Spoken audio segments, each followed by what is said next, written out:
Hello લવરિયા, welcome to Shweta Jain official નામની YouTube ચેનલમાં હું તમારા બધાનું હાર્દિક સ્વાગત કરું છું. ચેનલમાં નવા છો, પહેલીવાર મારા ડબલ મીનિંગ જોક સાંભળો છો તો ચેનલને લાઈક, શેર અને સબસ્ક્રાઈબ કરી દો. ચાલો શરૂઆત કરીએ. આ ચોમાસામાં બે જ વસ્તુની મજા પડે, એક બ્રેડ પકોડા અને બીજું બે પગ પોળા. સાચું ને?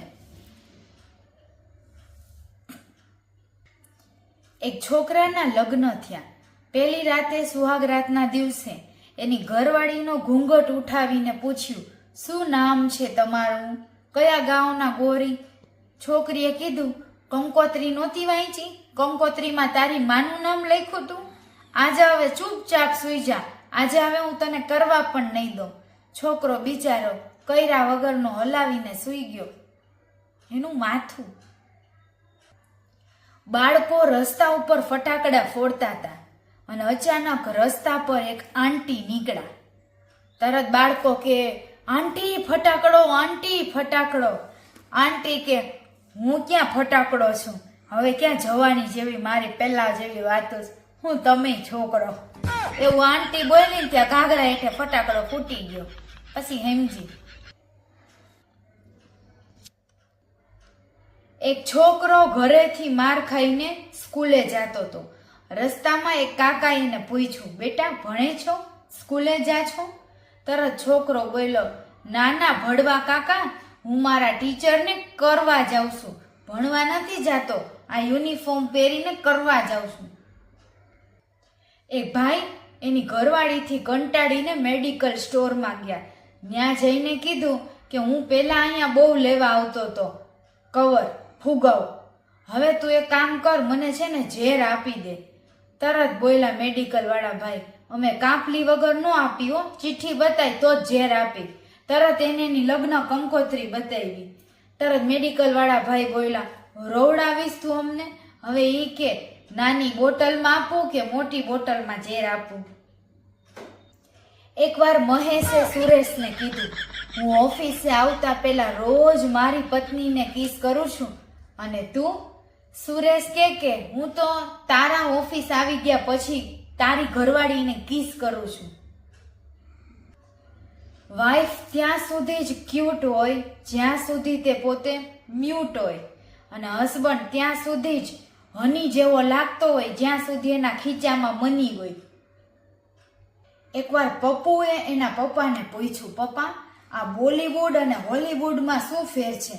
એના પપ્પા કે બેટા, બોલથી બબલાથી રમવા દે એટલે બોલીવુડ, અને હોલ એટલે નીચેના કાણાથી રમવા દે એટલે હોલીવુડ. સમજાઈ ગયું? બોલીવુડ અને હોલીવુડ. એકવાર ભરતે દિવ્યાને કીધું, ફૂલ છે ગુલાબનું, સુકાવા નહીં દઉં, ફૂલ છે ગુલાબનું, સુકાવા નહીં દઉં, ઊભા ઊભા તને ઠોકીશ પણ દુખાવા નહીં દઉં. દિવ્યા કે, હા મોજ, હા મારા ભરતા, હા. હવે એવું કોણ કહે છે, એવી કોણ અફવા ફેલાવે છે કે પ્રેમ એક જ વાર થાય? જેટલી વાર તમને શળ ઉપડે ને, શળ અને ઠોકવાની છટપટી ઉપડે ને, એટલી વાર પ્રેમ થાય. એકવાર બકો ભાભીને ઠોકવા એની ઘરે ગયો અને ભાભીને જોઈને કીધું, ભાભી તમે આજે કેમ ચડ્ડી નથી પહેરી? ભાભી કે હું મારા ઘરવાળાને વચન દઈ ચૂકી છું કે તમારા સિવાય હું કોઈની સામે ચડ્ડી નહીં ઉતારું. બસ તે દીથી ચડ્ડી જ પહેરવાનું બંધ.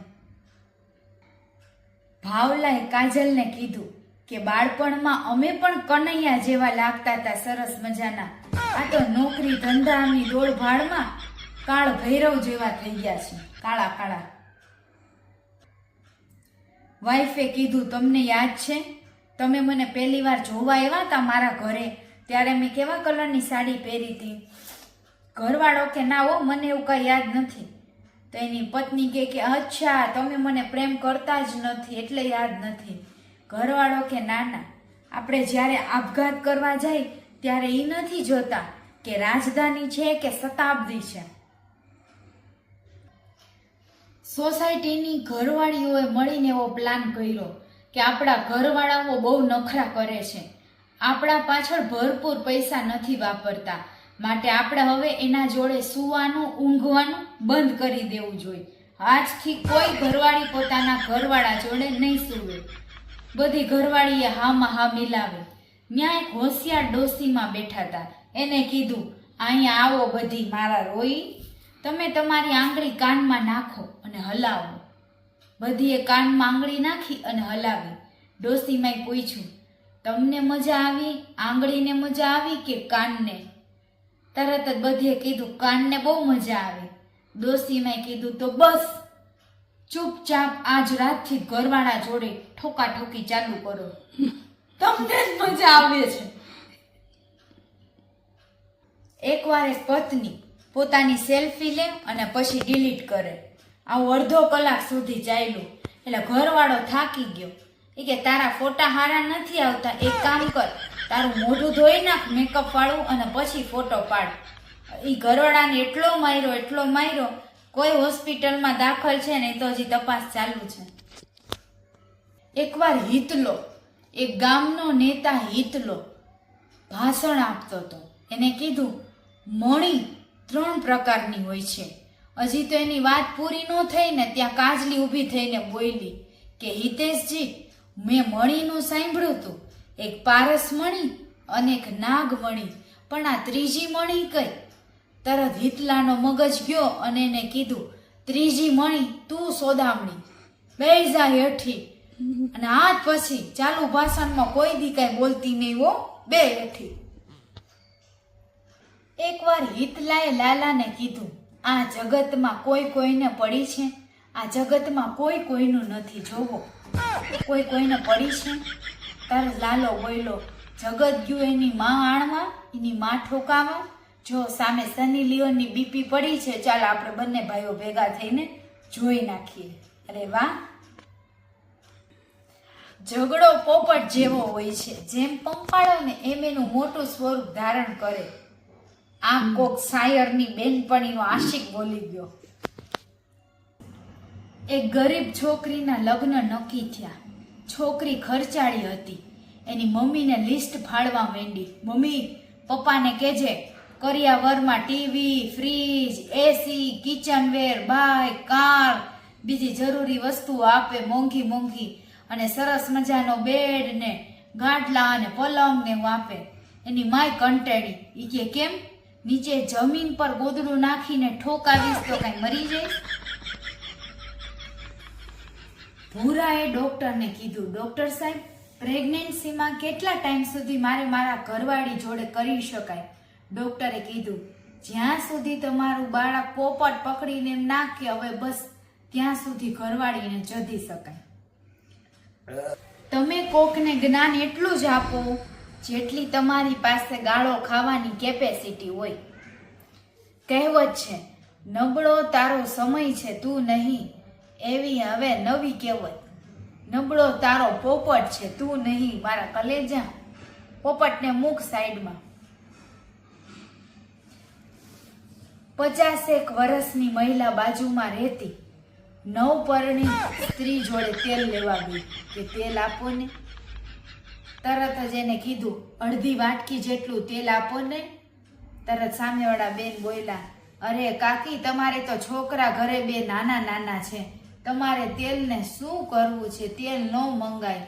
ઓલો કે, અરે ગાંડી, મારે ભજીયા તળવા છે, થોડુંક તેલ દે, મારે જધાવું નથી તારા કાકા પાસે. આ નવી નવી પેણીએલી આવી ને કઈ સમજતી જ નથી.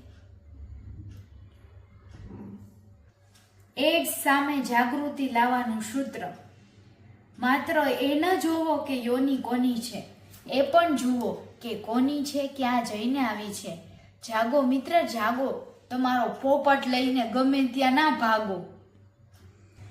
જીગો છોકરીને જોઈને કે અરે આવી છોકરી તો મેં બહુ ફેરવી, હવે મારી વાહે બેહાડીને.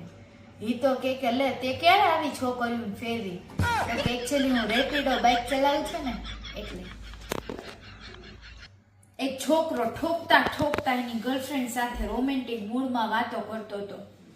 જાનુ, તું મારું દિલ તો નહીં તોડે ને? ગર્લફ્રેન્ડ બોલી. અરે ગાંડા, જાવા દે ને, તારો એવડો મોટોય નથી કે કોઈ તારું દિલ તોડે. પત્ની રીસામણે ગઈ ત્યાં બાજુમાં રહેતા ડોસીમાએ કીધું, બેટા આવું તો ચાલ્યા કરે, થોડું જતું કરે. તરત ઈ પત્ની બોલી, એનું તો મારામાં થોડું પણ નહોતું જતું, એટલે તો હું રીસામણે આવી ગઈ.